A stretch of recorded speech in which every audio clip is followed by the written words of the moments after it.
política en la misma universidad.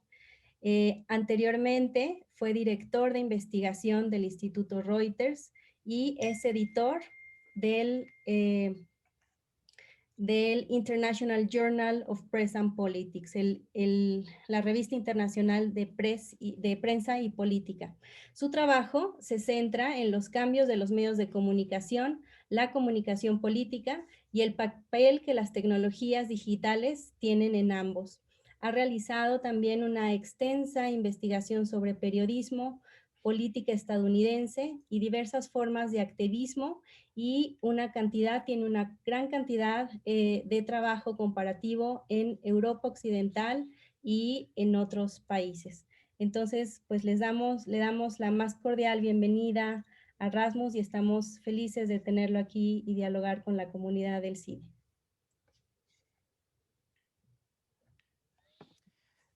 Thank you very much for the kind introduction and for the opportunity to speak. I'm sorry I can't present in Spanish, but I look forward to the conversation, and I'm very glad that there is translation available so people can ask questions and make comments as they prefer.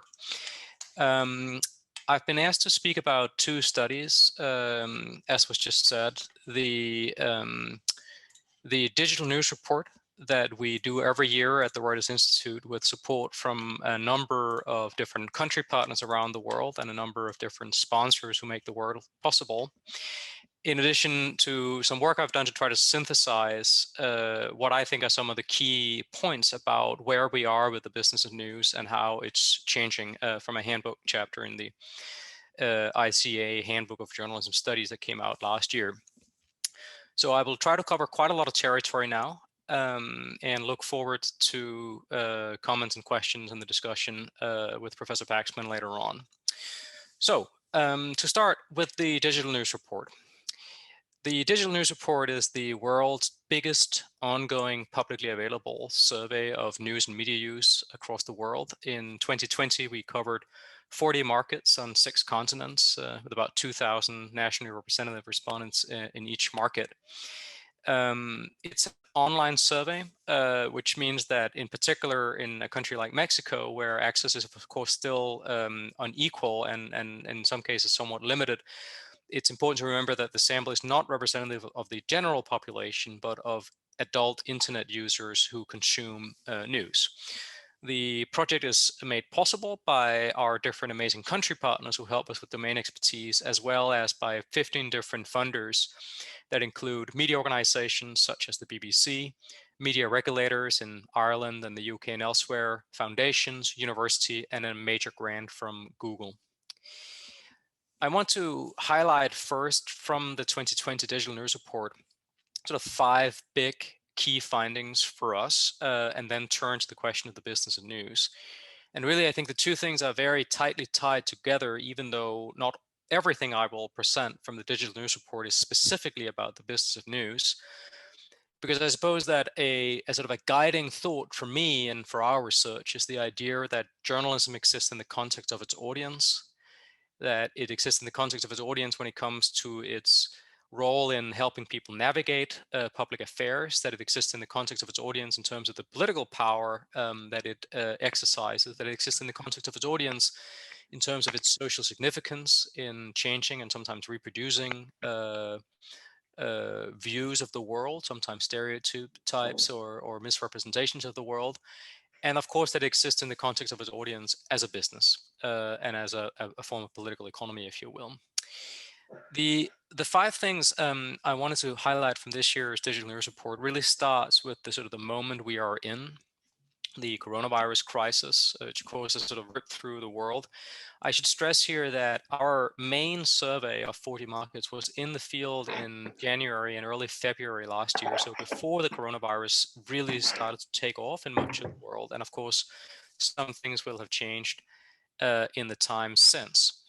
But our own data, as well as data that industry partners have shared with us, you really illustrate how, especially early on in the crisis, of course, the impact of the coronavirus crisis in news use was immediate and very significant. This is a chart of the number of daily UK unique browsers that visit the BBC News website And you can see this massive spike in the number of users on the day that the UK government announced the first lockdown measures in the middle of March.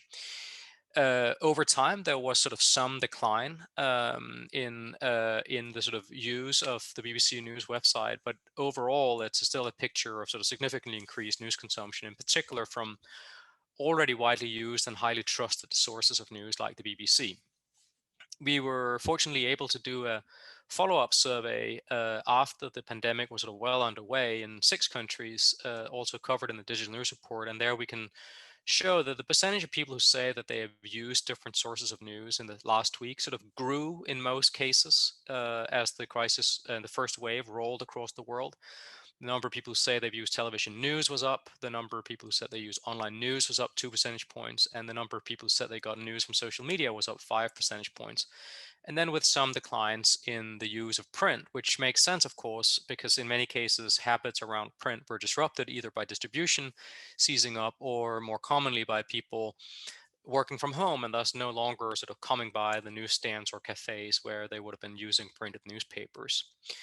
So the first thing here really is just the sort of the dramatic increase in news consumption early on in the coronavirus crisis, and then followed by some decline over time as a certain fatigue perhaps set in. And of course, also as, at least in the UK, the lockdown restrictions sort of changed as the first wave abated. And then we've since seen some oscillation back and forth as Andrew knows we are now in a lockdown again.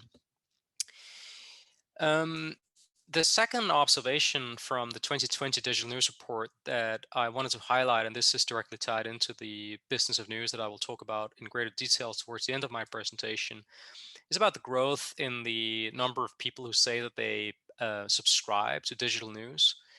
It is still a minority in almost every country that we cover in the report. Actually in every country that we cover in the report, and often quite a small minority, but we do see growth in some markets. So in the United States by now, it's 20% who say they've paid in some form in the last year for digital news. In a number of European countries, we have double-digit numbers, and also a market like Australia. Now, it's important to stress here that in most countries around the world, it's less than 10% who say they pay for digital news. And when quizzed in more detail, it's of course only a subset of those who say that they have an ongoing subscription where they pay monthly. And often we're talking about one-off micropayments or payments as part of a bundle of some sort of cell phone subscription or something, or a cable subscription or something similar. So some encouraging trends here, but it's still a minority, and the growth is in many markets quite slow and not always statistically significant. If we turn from sort of the top line figure of the number of people who say that they are paying for digital news to the way in which it's playing out at the level of individual news organizations, we need more granular data than a survey with 2,000 respondents can give us. So what we did last year was we did an in-depth study of 3 markets, the United States, the UK, and Norway. The UK as an example of a European country with limited number of people who are paying for digital news. Norway as a sort of an extreme outlier with a very high number of people who say they pay for digital news, and then the US as a market that's seen significant growth in recent years in the number of people paying for digital news. And with a much larger sample and a more detailed questionnaire, we're really able to understand better the dynamics of the marketplace when it comes to digital subscriptions. And it is in almost every case a winner takes most market, where a limited number of large national upmarket titles account for a very large share of all the different brands that people say they subscribe to. This is the percentage of all the people in our survey, in these bigger surveys, that say that they have paid for a particular brand, of those who pay. And you can see that in both the UK, the US, and in Norway, we have a majority or close to a majority of people subscribing just to a few upmarket national brands. The Times and the Telegraph in the UK, the New York Times and the Washington Post, and of course the Wall Street Journal in the United States. And in Norway, Aftenposten, an upmarket title, and then VG, which is a very popular tabloid title. It's less encouraging, the numbers, when you look at the local papers in most cases. While Norway have a very strong low levels of digital local news subscriptions, with 64% of the respondents subscribing to a local title, in the US it's just 30%, and in the UK a very low 5% of all the digital subscriptions that go to local titles. And I think it's really worth pausing just for a second to recognize what a profound transformation this is of the digital market, of the media marketplace. If you take the United States, where the newspaper industry historically was a very heavily local and regional business with a metropolitan, often monopoly newspapers with very high circulation in their local market and very robust and profitable businesses, even if circulation was often declining, where the New York Times and the Washington Post were, big papers, but not necessarily much bigger than their closest competitors, the Chicago Tribune, the LA Times, or other metro newspapers.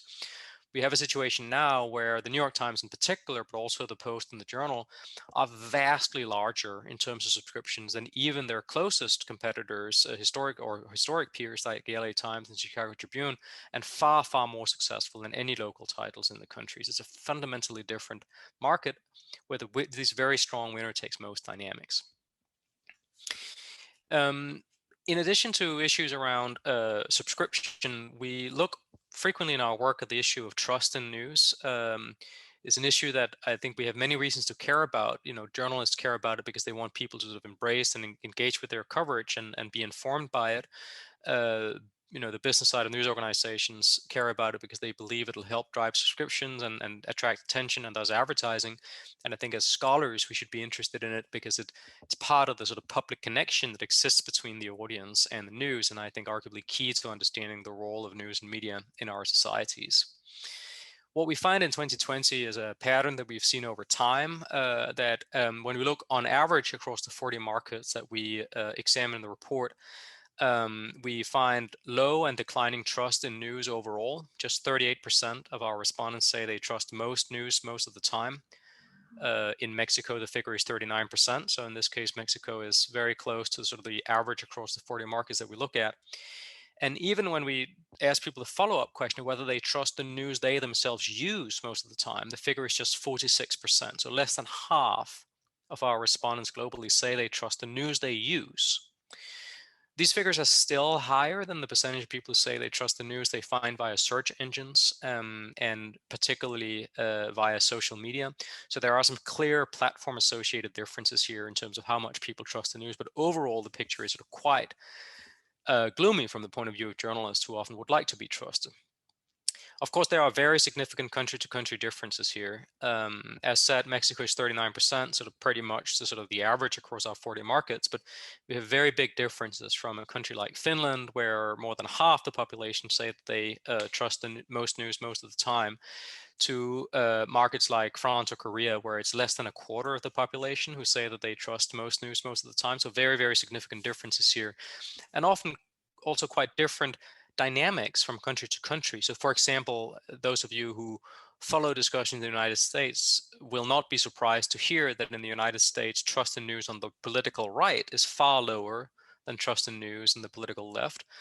But we should never assume that these patterns are universal. So in the UK, for example, the opposite is the case. In the UK, it's people on the left who trust news less, and people on the right who trust it more. So there are very particular dynamics at play, in particular around politics. Beyond trust, we have been very interested in this sort of question of sort of political polarization for some time. And this year we asked sort of people a sort of fairly straight question about, what kind of news overall they prefer getting their news from. Sources that share their point of view, so that might sort of reinforce their existing views or confirm their beliefs. Sources that say they express no particular point of view, or sources that challenge their point of view and thus may force them to think about the world in different ways. Overall, in almost every country that we look at, we find a very large majority of people who say they prefer news sources that express no particular point of view. We call this a silent majority because there's much discussion around polarization and news consumption. And in many cases, we find little evidence that this is actually the dominant perception or the dominant way of navigating news. But there are some very big differences. I mean, in the UK, it's a very clear majority, 3/4, who say they prefer news that express no particular point of view. But, there are other markets like the US where it's a larger minority of people who say they prefer news that share their point of view. Again, I think here Mexico is interesting in that In Mexico, we have almost half of our respondents, 44%, saying that they prefer news that share their point of view, and the rest are sort of split between no point of view and challenge their point of view. So again, I think just underlining that while there are some global trends, there are also really important country-to-country variations that we need to track empirically to better understand. The issue of politics, of course, and trust for that matter, is often tied in with concerns over misinformation. We asked this year 2 different types of questions to better understand the dynamics of this. We asked people about what sources of potentially false or misleading information they are most concerned about. The global pattern is very clear. It's domestic politicians that most people say they're concerned about, 40% across the 40 markets. In Mexico, it's an even higher 50%. Is by far the source that most people say that they're worried about. And when we turn from sources to platforms, the pattern overall is relatively clear, but some variation from country to country. It's mostly centered on concern over Facebook specifically, but also with some concern over messaging applications, search engines, which effectively means Google, and interestingly, very low concern over YouTube, which I suspect is not necessarily accurately reflects the problems of misinformation that may exist on YouTube, but very low public concern over YouTube as a platform for misinformation. Here, Mexico is interesting because in Mexico, actually, it's messaging applications that sort of takes the inglorious number 1 in terms of having the most widespread concern. And this is something it has in common with several markets in Latin America, as well as some markets in Asia Pacific. The final part of the digital news report I wanted to highlight before turning to a more detailed set of points about the business of news is the role of platforms and editorial curation in this digital media environment. It's very evident right now that we're living through a period of very intense public debate around the role of platform companies, very high concern over risks of misinformation on these platforms, very low trust in a lot of the information that people come across on them, and an increasingly critical discussion of the role they play in the digital media marketplace in many countries, including considerable political scrutiny, as well as more broadly their decisions around content moderation. Should they be allowed to block President Trump? Should they not? These types of discussions, I think, are quite intense in most countries around the world. We might think that such discussions would lead people to abandon them. I mean, I think those of you who are on Twitter will have seen the hashtag delete Facebook trend numerous times. We find absolutely no evidence that this is happening. When we look at trends over time and the percentage of respondents in the markets we have covered, the 12 markets we've covered since 2014, there's not been a single instance of decline in the use of any of the major platforms. It's a high and often growing number of people who say they've used these different platforms in the last week. High and growing for Facebook, high and growing for YouTube, stable for Twitter, and growing for WhatsApp, for Instagram, and from a lower base for Snapchat. The pattern when we turn from use in general to use specifically as a source of news is a bit more complicated in the sense that generally, first of all, of course, it's important to recognize, perhaps in particular in light of sort of Australian conversations right now, that a large number of platform users are not using these platforms for news, but for other purposes. They're called social media for a reason. But because of the size of their user base, they do play a really important role also in how people find and access news online. When we look across all markets, by now, the percentage of people who say that their main way of getting news online is going direct to a news site or app is just 28%, with more than half saying that they rely on social media and search, so various forms of side door access, dominated by a few large technology companies. And if we look not just at all respondents, but at the younger respondents, the sort of what the Americans call Gen Z, so the 18 to 24-year-old respondents, the picture is even more pronounced, with just 16% saying that their main way of accessing news online is going direct to a news site or app, and more than a third identifying social media. So we're seeing a very pronounced and profound shift from direct discovery to distributed discovery, where there's a greater and greater reliance on platforms that are not primarily about news, but are so big and so popular that people also encounter news while using them. Where does editorial curation fit into this? Well, of course, in part, it's about direct discovery, news sites and apps, but we also see publishers sort of fighting back for a direct relationship with their audience by relying on other forms of digital communication. Email newsletters are on the rise in many countries on many different topics. The New York Times by now reports 17 million subscribers to a dedicated email newsletter with the morning briefing with a named host, sort of building up a personality the way that television programs often used to do in the past. And podcasts too, of course, are becoming increasingly popular in many contexts. And many of the people in our survey who say that they listen to podcasts say they feel that this genre gives them a deeper understanding of the issues than other types of media. So the idea that there is something distinct and valuable here that sets it apart from other forms of digital news consumption. So a quick recap of the digital news report findings, and then I'll turn to the business of news. Clear increase in demand for news around the coronavirus, but economics are more uncertain. The lockdown and the recession, of course, has impacted the business of news, in particular advertising. More people are subscribing and in some countries donating to news, but this is unlikely to work for all. We see this very pronounced winner takes most dynamics. Trust in news continues to fall, with partisanship a key factor. And there is a question, I think, here for the industry of how one might be able to rebuild trust. I mean, I think the crisis may have helped remind people of the value and importance of news in many countries and perhaps increase their trust. But there is a profound crisis of confidence between much of the public and much of actually existing journalism. When we turn to misinformation, it's clear that most people blame politicians and social media, but also in some countries, some people do blame journalists and news organizations. And finally, in this point on the platforms and distribution, we see nonstop continued sort of high use of platforms, but there are some curated editorial products that are helping publishers engage with audiences, both young and old.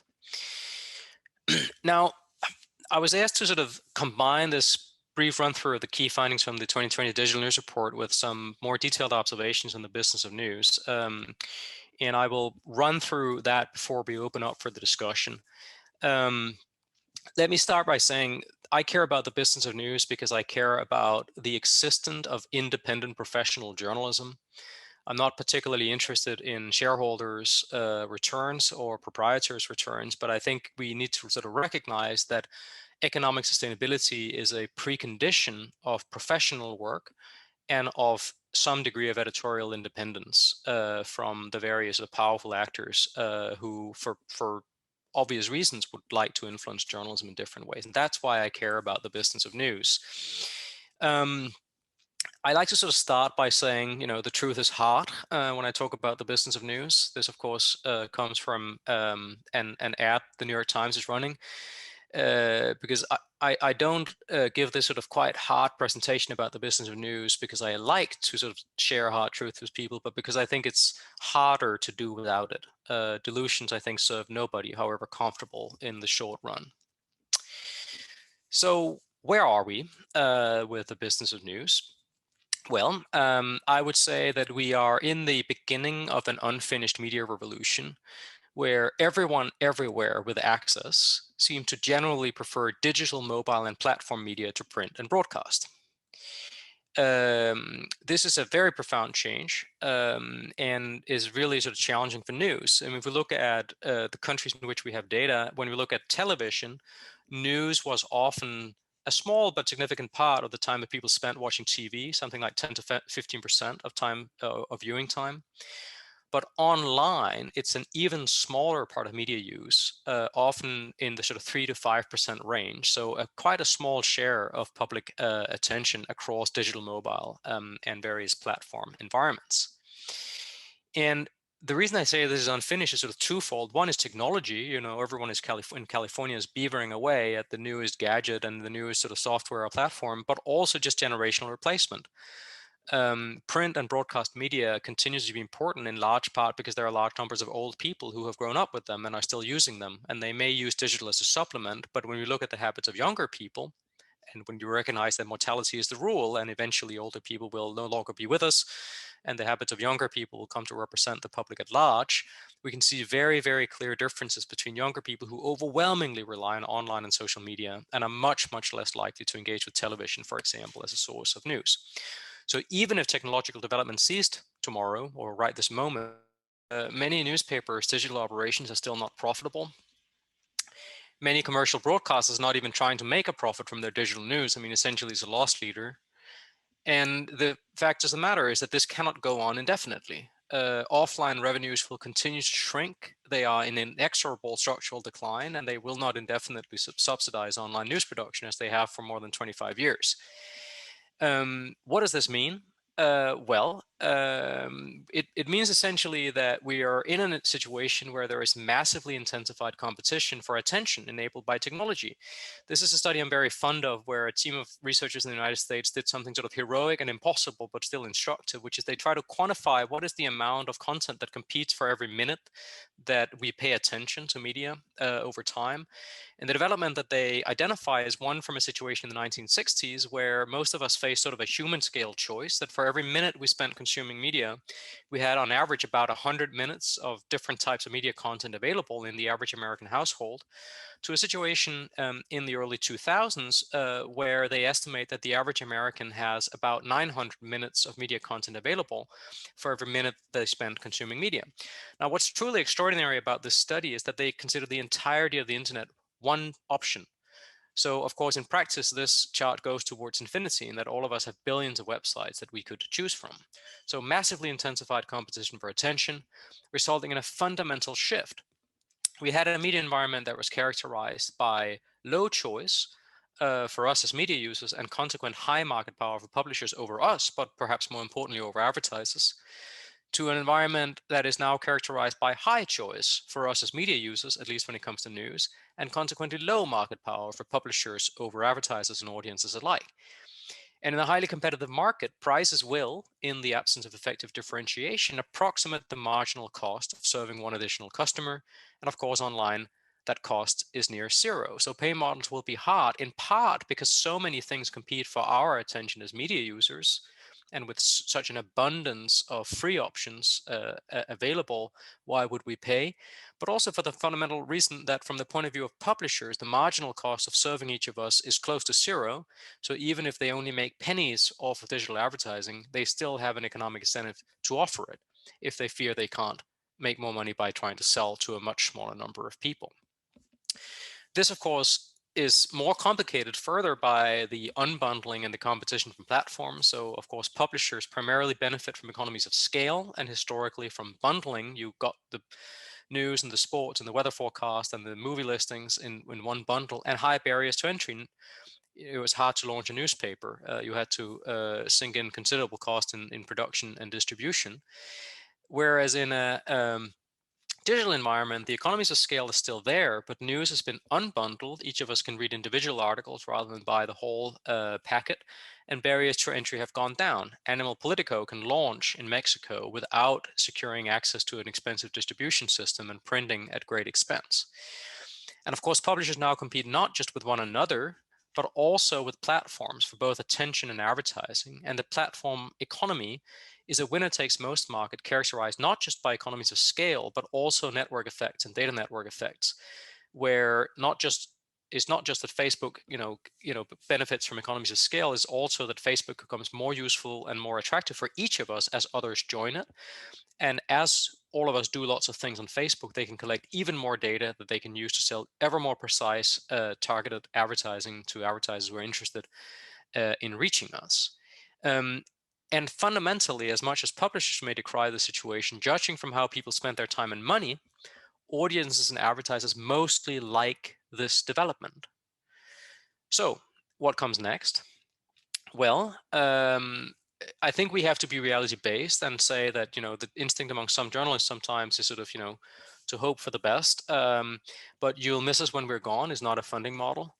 And also, and this is, I think, very clear for some of you, given the imperfections and limitations of journalism historically in Mexico, but perhaps sometimes overlooked by journalists from more privileged, high-income democracies. Society needs us is not a funding model either. Societies and people need lots of different things, and they often do not get them. So, what are some reality-based roads ahead? Well, I think it's clear that ad-based models will become harder and less lucrative, and will require more scale and low cost, but will work for some. We see reader revenue-based models that require effective product differentiation, a high-quality product. That will work for some, but as said, not all. There is, I think, a scenario 2 for journalism as a loss leader, where the news itself doesn't sort of wash its own face economically, but is subsidized by income generated from cross-subsidies generated from e-commerce, selling service, and the like. And of course, in countries where citizens can have some confidence that governments and policymakers would do this without simply, creating sort of state media organs or trying to capture the media, market failure and more principled arguments do provide a rationale for nonprofit or public subsidies and forms of public service media that can be highly effective and will work for some in those countries where citizens can have confidence that this is not just state media or media capture dressed up in principle.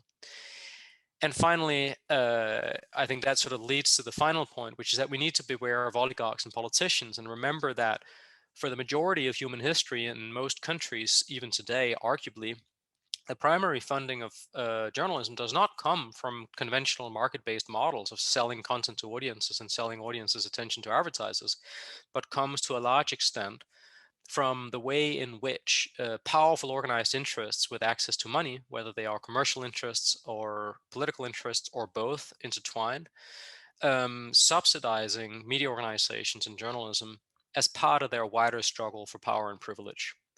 This is media capture, it's various forms of stakeholder media and whatnot. It has many different names, and I think it'll be familiar to many of you from parts of the media environment in Mexico and parts of the media history in Mexico.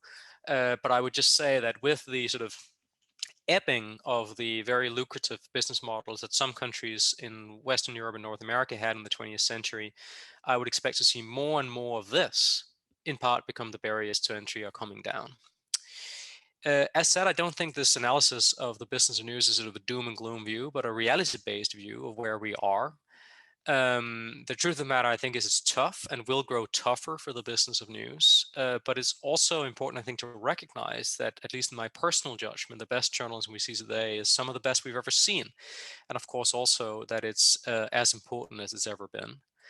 And finally, and this is where I'll end the presentation, to note that it can be done. And this is not something we knew, say, 2 or 3 years ago, but I think now we are in a situation where we are seeing a growing number of digital, independent, valuable, and sustainable news enterprises grow across the world. Some of them are legacy organizations, newspapers and others that have successfully made a transition to digital. Dagens Nyheter in Sweden, Le Monde in France, NRC in the Netherlands, and their peers elsewhere, who are building very large bases of digital subscribers, but also, and perhaps even more encouragingly, new entrants, whether it's Denik N in Slovakia, Malaysia Kini in Malaysia, Mediapart in France, or others who are digital-born new entrants who, through subscription and reader revenue, are generating revenues that fund really important and interesting and valuable investigative journalism that wouldn't be done otherwise. So we are seeing, I think, the green shoots of sustainable business models that won't generate the levels of revenue that news generated in the past, but that I am personally hopeful, and I think in an evidence-based fashion, will provide a revenue base for genuine independent public interest journalism in the years ahead. With that, thank you very much, and apologies for the tech snafu. I will stop sharing my screen now and look forward to the discussion. Thank you very much, Dr. Rasmus. I'm going to introduce Dr. Andrew Paxman. He's going to dialogue with you. I'm going to say a brief bio. Dr. Paxman was born in London and during the 1990s worked as a journalist in Mexico. He co-authored El Tigre, The Tiger, Emilio Azcárraga and his Empire Televisa, published in 2000 with a revised edition in 2013. He has an MA from Berkeley and a PhD from UT Austin. He's a professor of history and journalism at CIDE and belongs to level 2 of the National Researchers Registry. And we're pleased to have you here to dialogue with Dr. Nielsen. Thank you. Thank you very much, Yennué. Can you hear me okay? Perfect. Rasmus, thank you very much indeed for your presentation. You covered an enormous amount of ground. I found it fascinating in both parts. I think the digital media report is a very valuable tool for all of us who are interested in looking at journalism in a comparative fashion, putting Mexico, one of the 40 countries that you study, in an international context. I think it's rarely done, so it's great for us to be able to have this tool for a comparative analysis and for journalists in Mexico to see how their situation compares with that of journalists and media elsewhere. Thank you also for presenting on your article, your book chapter, The Changing Economic Context of Journalism, which again, I encourage everyone here to read. It's a fascinating analysis of the evolution of business models or media business models around the world. And as you say at one point, it is a kind of analysis that very few people are doing. There has been very little attention to the economics of journalism in general. So a very valuable essay to have to hand. I'd like to start off with a historical question, just one, and then move to the contemporary situation. So the historical question is, your article notes that over the past 3 centuries, the profit motive, you talk about 3 basic motives for launching a newspaper, which are the profit motive, the power motive, and the public service motive. And right there, that's a very interesting and useful typology of the media. So you note that how over the past 3 centuries, the profit motive has overtaken the political motive for the founding of newspapers. It has become more common for papers to be launched for profit. This happened on a massive level in the 19th century in the UK and the USA, but in, for example, India, not until the 1970s. And you mentioned several factors such as technological evolution and growing advertising markets. But would you say that in the developing world, democratization is also a factor of profit-driven news? Has this helped shift? Has democratization helped shift the model? I think it probably depends from country to country. I mean, the country I know best is India, which I realize is obviously very different from Mexico, and is far less. It's very poor compared to Mexico.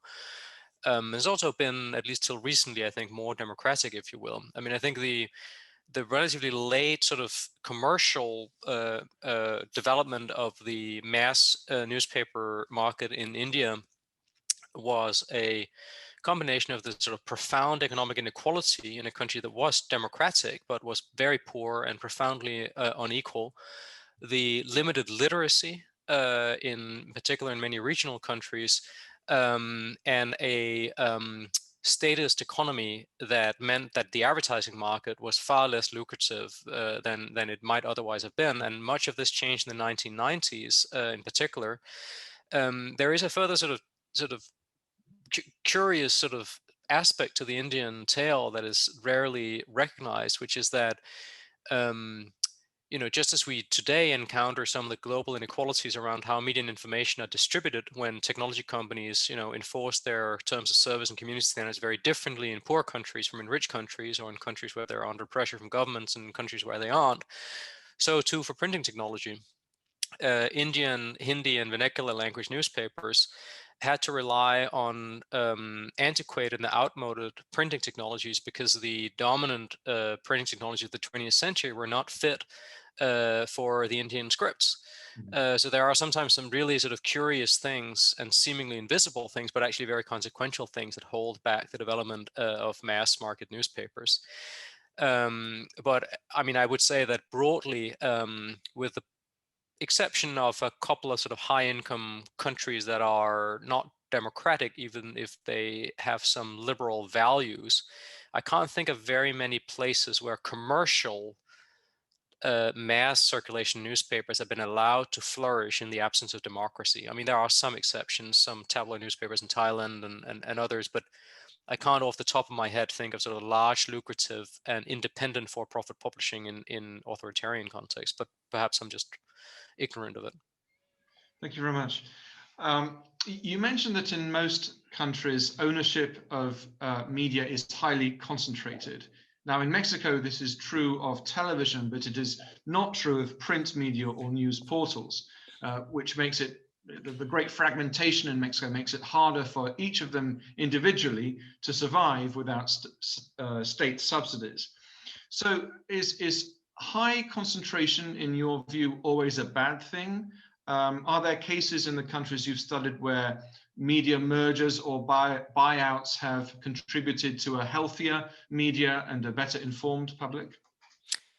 I always sort of hesitate to give sort of straight answers on what sort of good or bad, in part just because I recognize that each of us will have different personal preferences and needs indeed in terms of what kind of journalism serves different people, and people of different persuasions. But I would say that the sort of the simplest way I think we can analytically look at the sort of democratic value of independent professional journalism in those countries where it has the freedom to operate, so where it isn't sort of repressed politically, or for that matter by organized crime, as I know is a very serious issue in Mexico, is provision. You want it to be there. It is diversity. You want to have a choice, a range of options of different types of editorial content, different persuasions, and you want reach. You want everyone to have access to at least some news that caters to them and their interest, and not just sort of, if you will, people like me getting lots of very elite news. And if we look at it that way, I think, you know, what you would probably want is essentially as much concentration as is necessary, but no more, if you see what I mean. Because actually, I suppose that I think we see around the world right now both how market fragmentation can be a problem, because it means that many titles don't reach the critical mass where they can be actually independent, and they will struggle to survive. And some of those who struggle to survive will necessarily and pragmatically sort of have to engage in various forms of compromise or simply disappear. Now, that's not necessarily a bad thing if they do something important and amazing before they disappear. The black press in America, for example, was incredibly important, very vibrant and diverse, but often quite short-lived. And the fact that it was short-lived took nothing away from the fact that it was important and diverse. On the other hand, of course, organizations can also become so big that it becomes problematic, in part because they become so powerful that they can engage in various forms of rent-seeking and influence politicians, or because they become more vulnerable to the different levers that politicians can use to get news organizations to acquiesce to their interests. And of course, there in particular, broadcasters have often been quite vulnerable because they're reliant on licensing and the like. And I think we are increasingly seeing now that some of those, I don't know whether this is the case in Mexico, but in many markets across the world, newspapers that are still trying to sustain unsustainable 20th century cost structures are increasingly reliant on state advertising that is being deployed strategically to incentivize behavior that can help those news organizations retain their headcount and their top line and bottom line, but is not necessarily great for their editorial independence, if you will. So it's it sounds like a Buddhist answer, I suppose, but as much concentration as we need, but no more. Thank you very much. Yes, your latter point does indeed pertain to Mexico. You mentioned that the value of many media companies has declined, and it has consequentially become cheaper for those interested in investing in news to exercise power to do so. Could you elaborate a bit on that? Where have you seen that taking place? Sure. I mean, I think we see in particular right now in the United States, we've seen the upsurge in websites that have names that sort of rely on the sort of typical vocabulary of American newspaper titles, you know, Gazette, Tribune, Herald, and so on and so forth. that use a place name, so pick a town in America and call it the Gazette, and that adopt what Nerone and Barnhurst call the form of news, the design principles, the presentational style, the writing style, and the like, and are available online. They are very active on social media. And a key thing that sets them apart from what American newspaper journalism has been for the second half of the 20th century, at least, is that they are not commercial for-profit operations with some aspiration to editorial independence. They are funded by political action committees with a clear electoral goal. So we saw that at scale during the 2016 and 2020, in particular the 2020 election. And right now, a well-known Democratic National Committee political consultant is shopping around a proposal to raise $65 million to sustain and expand such a network of sites. I think it's important to say that there is nothing per se wrong in this. Politics is legitimate, if you will. It's just that it's quite different from what American newspaper journalism has been historically, and of course, there is a risk that it can sort of come across as disingenuous or misleading if they present themselves as being apolitical or independent when in fact they are political operations. Right. Yeah. Thank you very much. And my last question has to do with something that perhaps is a little similar to the question I've just asked, and it has to do with how in Mexico, a lot of news portals, those that have arisen in the last 10 years, are personality driven. They're owned by veteran journalists who've made their names in television or radio, perhaps less often in print.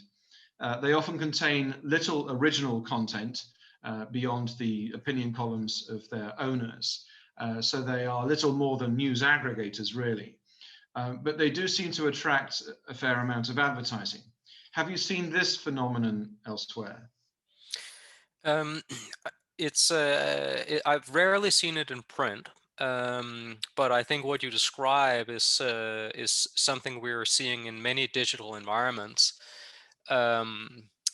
It's sort of a merging, if you will, of the idea of a brand and an individuality, if you will, or a personal brand to help a site or publisher stand out from the immense abundance of other things we could be paying attention to. Mm-hmm. And then it's often operates on an extremely lean cost structure with little or no investment in original reporting. And as you say, and I say this with tremendous respect, but having opinions is, if you will, less labor intensive than finding things out. With all due respect, some opinions are very interesting and I'm sure require considerable amounts of thinking, but nonetheless they require less investment than original news reporting, and in that sense they can often be run on shoestring budgets. And then, of course, it's sometimes hard to tell in different countries, and often there is little transparency around these things. If such individuals, even if they have limited reach in the mass public, are or are seen as being politically influential, perhaps motives that go beyond the desire to sort of sell things and promote a brand might lead companies or other actors to advertise with them in the hope that that will benefit their interests in other ways. And we are seeing this, I think, in many different forms. And of course, interestingly, what you describe has some affinities with what people who are focused on the digital economy would call the sort of influencer, if you will. That we see in YouTube, we see it on Instagram, we see it in podcasting, we see it with the rise of newsletters now on Substack. And I think that what you describe is something we should expect to have a bigger role in the news and media environment than it has had historically. Not because there weren't people who had opinions and would like to have sort of a handful of interns to help them sort of propagate their opinions every day in the past. I'm sure there were such individuals. But just because it cost a lot of money and they wouldn't be able to make it break even if they had to secure access to printing facilities and print distribution. And in that sense, I think as Tom Standish from The Economist argued a couple of years ago, we are in some ways returning to sort of a digital accelerated version of the sort of pamphleteering and news sheets of the sort of 18th century and the 19th century, early 19th century, only now, of course, structured in large part by very dominant, very large platform companies who make money off of all these different transactions and collect data along the way. Thank you. And just to follow up very briefly, are you seeing that trend more in Europe or in the United States, or is it global? I mean, to be honest, I think it's really hard to really get a sense beyond the sort of, are there examples of this? Absolutely, yes. I would say I struggle to identify data that would allow one to describe this as a trend and compare it systematically across countries. And this is a self-criticism as much as anything else. It's just that, you know, I'm a sort of late 20th century social scientist, and you know, my methods are, you know, nationally representative surveys. They are, you know, case studies, in-depth interviews, and often I tend to gravitate towards large recognizable institutions and organizations. And of course, as many friends in anthropology and sociology would say, well, you know, that's your problem, not our problem. The world is more complicated than that. And I often struggle to find ways in which I can map, with methods I'm familiar with or have acquired yet, these often much more sort of fluid and individual and network-based phenomena. But I think it's clear that they're becoming more and more important in general, and that it's essentially, I have a lot to learn, and I think we all have a lot to learn, both methodologically, but also, of course, what's actually going on. Great. Thank you very much, Rasmus. I will pass the floor to, or pass the microphone, so to speak, to Grisel and Yennué. Thank you very much, Professor Andrew Paxman, and thank you, Rasmus, for the vigorous answers. And Grisel, would you like to start? Yes, thank you so much, Rasmus, for the interesting presentation. I have two questions. The first one is regarding the digital news report. And given that mistrust towards media is growing, I wonder, how can we rebuild a better relationship between the media and the audiences? I mean, how can we grasp the elements that audiences are valuing the most and making them more willing to pay for news? How can we build on that? Thank you. I mean, I don't want to sort of sidestep the question. I will definitely answer it, but I will start by saying that I think from a sort of a principle point of view, what we should aspire to is to live in a society in which the public has trust in trustworthy institutions and distrust things that they have no reason to consider trustworthy. And in that sense, while I care deeply about trust in journalism, and I suppose my sort of personal biases and subjective aspiration is often for more trust, and I do think that the public often gives journalism as sort of a raw deal and sort of don't always appreciate that with its many imperfections, that journalism can be really important and on balance sort of benign, arguably, at least when independent and professional. I hesitate to sort of flock to the banner of trust must be higher, we must all trust things more, because at the end of the day, you know, I have to say that, you know, even in the most privileged countries, I can think of many reasons why many people wouldn't trust journalism and wouldn't trust the news. I mean, I don't want to be polemical, but I would say that as sort of I don't think it's entirely unfair to describe you know, much of news journalism in the United States as classist, racist, and sexist and pro-establishment. And in that sense, you know, if you happen to have been subject to sort of racial stereotyping for a half century, you know, why would you trust the media? Or for that matter, you know, various forms of patriarchal, you know, sexist stereotypes, and on it goes. That's the sort of preamble, and then I will get to the, you know, what can we do? We're trying to understand this better. I mean, I think our sense is that there's been more analysis of sort of declines in trust and differences in trust in different groups than there has been about what are the factors that drive trust or distrust. We're, you know, beginning some work in that area, and I know others are too. some of those things are things over which journalists have no control. We find that politics often matters greatly. So if you have, for example, a president who continually sort of attack the news media and call them fake and whatnot, then that will drive down trust amongst the partisans who support that president, no matter what journalists do. There are also things that are wider social and cultural, as I just alluded to. I mean, if you are part of a community where many people have no reason to trust the news, it's unlikely you will trust the news either. And again, journalists can't sort of, rewind and replay the 20th century and sort of do better retrospectively. And we have to sort of start from where we are rather than the where we might have wanted to be in retrospect. But I would say that there are some things that our research suggests matters for people. And I would sort of start off the last point. People feeling sort of represented, reflected, and respected in the news matters for people. And I think journalism has some sort of things to think about in that space in terms of who you want to be trusted by, and are you in fact representing, reflecting, and respecting them. It's also clear that many people are judging journalism, but what journalists might see as the lowest common denominator, and they will point to sort of superficial, sensationalist, or sort of hyper-partisan journalism and say, well, all journalism is like that, even if it isn't actually true. And I think there is perhaps a moment for the profession and the industry to think about.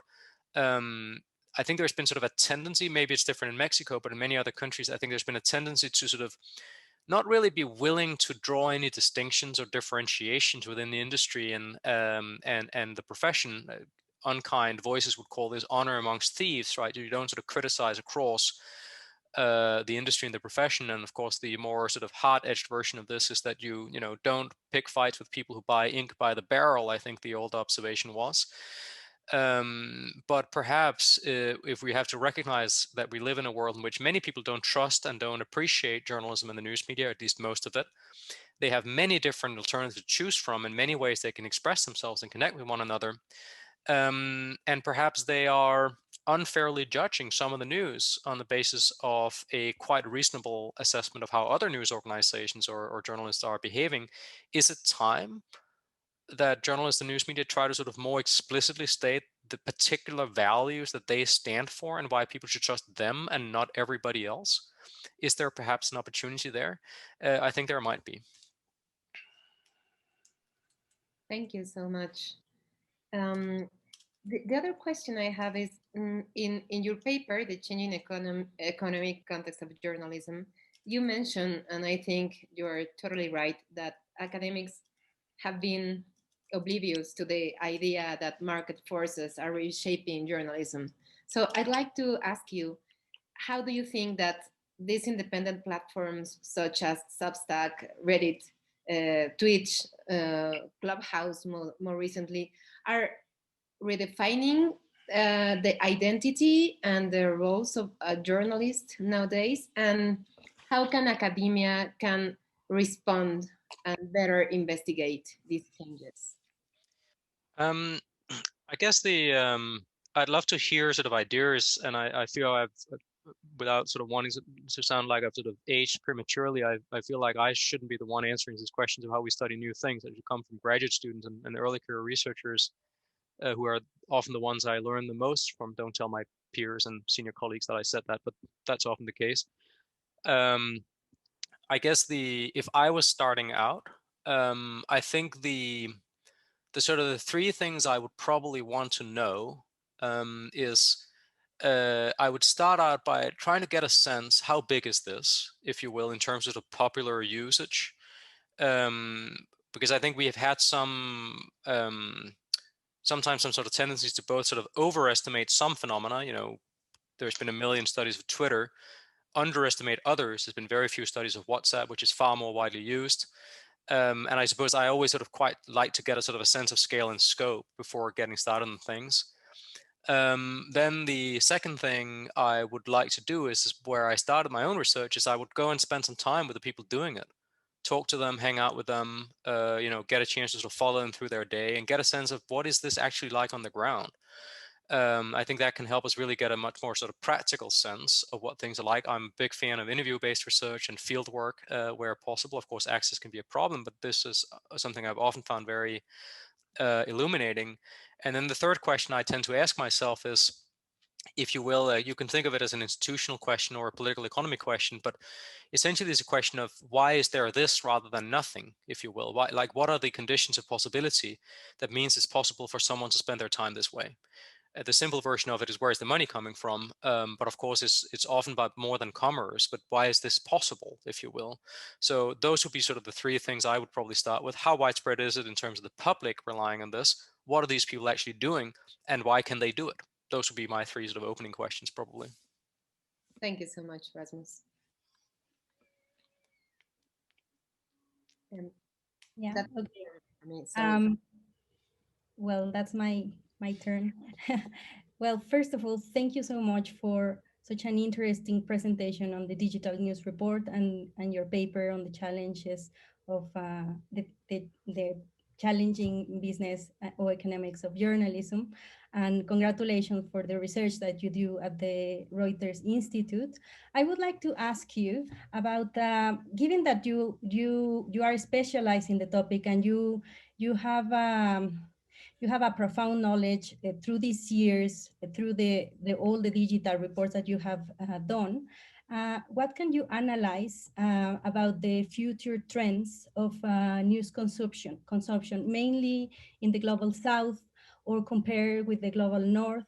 Can you please expand in this part that you said about the business of news will grow tougher? What will happen in countries, for example, Mexico or and most Latin America, that we still have the digital divide and we have a high illiteracy rates? Thank you. I have to say, I often find it's that I learn more, at least personally, from thinking about it the other way around, which is to think about what can journalists and news media, who I think in many countries tend to often interpret their own experience through their sense of what's going on in the United States, which is an extremely unusual global outlier. What can they learn from what's actually happening to journalism and news media in other countries, in particular in the global South? And what I mean by that is that, I mean, I think Maria Ressa from the Philippines has put it quite starkly when she says that, our dystopian present is your dystopian future. That's a very sort of dark take on it. I think a sort of a more just sort of straightforward empiricist take on it, and I say that with tremendous respect for Maria, is that many of the challenges that are sort of new and even shocking for, privileged American journalists or journalists in Northwestern Europe, high political polarization, low trust, very precarious industries that lead to sort of less professional autonomy and sort of quite complicated negotiations of what you can write about whom and when and where and why. All of this stuff is nothing new. All of this stuff is the lived experience of most journalists I meet around the world. And it's really, I think, often journalists and media executives in the rest, in the northern, Northwestern Europe and North America, who can learn from the experience of people elsewhere. And again, this may not apply to Mexico, but I would say that one of the things I found sort of most liberating about talking to journalists from, from India and from parts of sub-Saharan Africa and many parts of Asia Pacific is that where I think there is sort of an obsession amongst journalists and frankly amongst many journalism studies scholars as well, with sort of what we might think of as sort of a legitimist view of journalism as a whole and the news media industry as a whole, and hence quite a sort of a strong sort of restorationist tendency. Why can't we sort of just have sort of a version of what we had in the past, just with digital things? What I encounter from journalists in from less privileged parts of the world, and frankly for countries that represent the vast majority of the world's population, is much less focus on going back to some romanticized, golden era, which often wasn't very golden or very romantic for a lot of people, and much more emphasis on what is the journalism that we want for tomorrow. And I think there's something truly liberating about that. And also about the way in which they are often more focused on how can I do some journalism that work for some people and that will be sustainable in some way, rather than the sort of constant search for quote unquote the solution to quote unquote the problem that I think bedevils many conversations in the global north, because there is no solution to quote unquote the problem. There are many different things that can enable many different kinds of journalism that's valuable in different ways. And I see that all across the world. And I think all of us can draw tremendous inspiration from that intellectual, this is intellectually very interesting, but also just as citizens in terms of the sort of the work that's being done by often quite small teams of journalists who are engaged in investigations, in fact-checking, in open source intelligence, and other journalistic practices that are incredibly important and sometimes very similar to what we had in the 20th century at its best, and often very different in ways that may be better in different ways.